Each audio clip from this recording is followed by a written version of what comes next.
Ce vendredi 2 décembre, Serge Letchimy s'est rendu au musée de la Canne aux Trois-Îlets, à l'écomusée de Rivière-Pilote et au musée régional d'histoire et d'ethnographie à Fort-de-France. Une visite très attendue du personnel de ces services, peu connue mais bel et bien du conseil régional. Il y avait beaucoup d'attentes au niveau du personnel qui souhaitaient vraiment que le président vienne voir leur travail.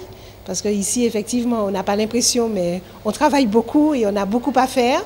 Et puis c'était aussi pour voir nos infrastructures, puisqu'il y en a qui ont beaucoup de problèmes, surtout que nous sommes quand même, les musées régionaux font partie un peu du dispositif touristique, un peu de la Martinique.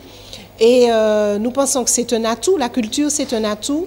Et nous pensons qu'au niveau du tourisme, la culture a vraiment une importance capitale.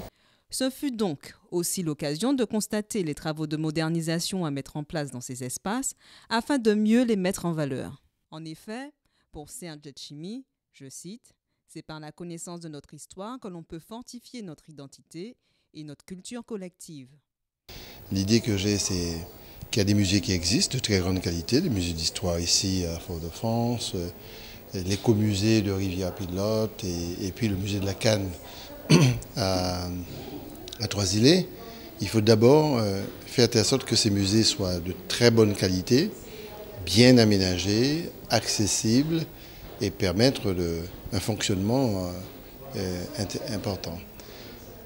Donc c'est donner les ordres pour qu'on puisse faire un programme à partir de ces 3-4 unités, de telle sorte qu'on puisse engager des travaux de restauration, de sécurisation, d'accessibilité, d'éclairage, de fonctionnement, de toilettes supplémentaires, pour le bien-être du personnel et pour permettre à la Martinique d'avoir des musées très attractifs. Et puis parallèlement à ça, vous avez le musée du Rivière-Perchon qui est en cours de construction sur la route de Didier. Et nous avons deux objectifs, la création d'un musée d'art contemporain et puis certainement l'extension du musée d'histoire. Actuellement en construction, c'est dans le courant de l'année 2012 que le musée du Perpinchon devrait ouvrir ses portes sur la route de Didier.